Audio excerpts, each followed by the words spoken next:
adult franchisee at 58 seats across 7 states and 1 union territory in the 6th phase of the Lok Sabha elections to seal the fate of 889 candidates. In this crucial phase, Delhi and Haryana will go into polls along with Jammu and Kashmir's Anantnag Rajouri constituencies. The voting process commenced at 7 a.m. on Saturday and will conclude at 5 p.m. with an extra hour as a buffer period for voters present in the voting line. The declaration of results is scheduled for June 4th. Following high-spirited campaigning, people are set to elect Lok Sabha representatives in the following states. Delhi has 7 seats, West Bengal and Bihar each has 8 seats, 1 seat in Jammu and Kashmir, 4 in Jharkhand, 6 in Odisha and 14 seats in Uttar Pradesh.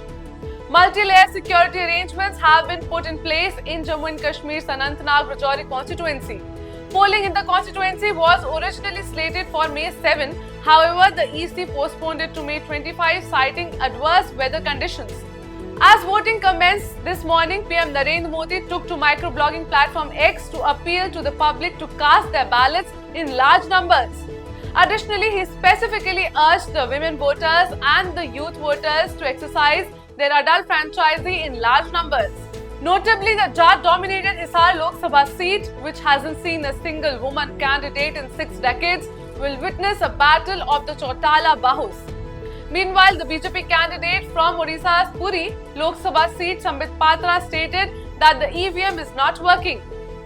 EVM machine काम नहीं कर रहे हैं, उस पे मैं बात कर रहा हूँ रिटर्निंग ऑफिसर से। लोग जा रहे हैं, अभी बहुत लोग आए थे, लोग अब जाने लग गए हैं। फिर एक्सटेंशन ऑफ टाइम के लिए बोला जाएगा, जितना समय काम नहीं किया उतना टाइम एक्सटेंड किया जाएगा। EM S. Jaishankar today cast his vote in Delhi, urging people to come out in large numbers to vote.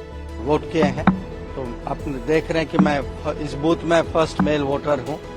अब ये मतदान जो होता है, हम तो चाहते हैं कि भारी संख्या में आज वोट पड़े, क्योंकि ये देश के लिए एक बहुत बड़ा निर्णय का समय है और मुझे पूरा विश्वास है कि देश जो है, दिल्ली के वोटर भी विकसित भारत और मोदी सरकार को एक बार और वोट देंगे और एक बार और मोदी सरकार वापस आएगी। Now let's have a look at some of the top candidates who are in the fray. Basuri Swaraj, daughter of the late Union Minister Sushma Swaraj, is a New Delhi Lok Sabha candidate and is contesting against AAP's Somnath Bharti. In Northeast Delhi, the battle will be pitted against 2 key candidates, the sitting MP Manoj Tiwari and Congress's Kanhaiya Kumar. Menka Gandhi is contesting from the Sultanpur Lok Sabha seat, while Sambit Patra is contesting from the Puri seat in Odisha. BJP candidate and former Haryana CM Manohar Lal Khattar is contesting from Karnal constituency.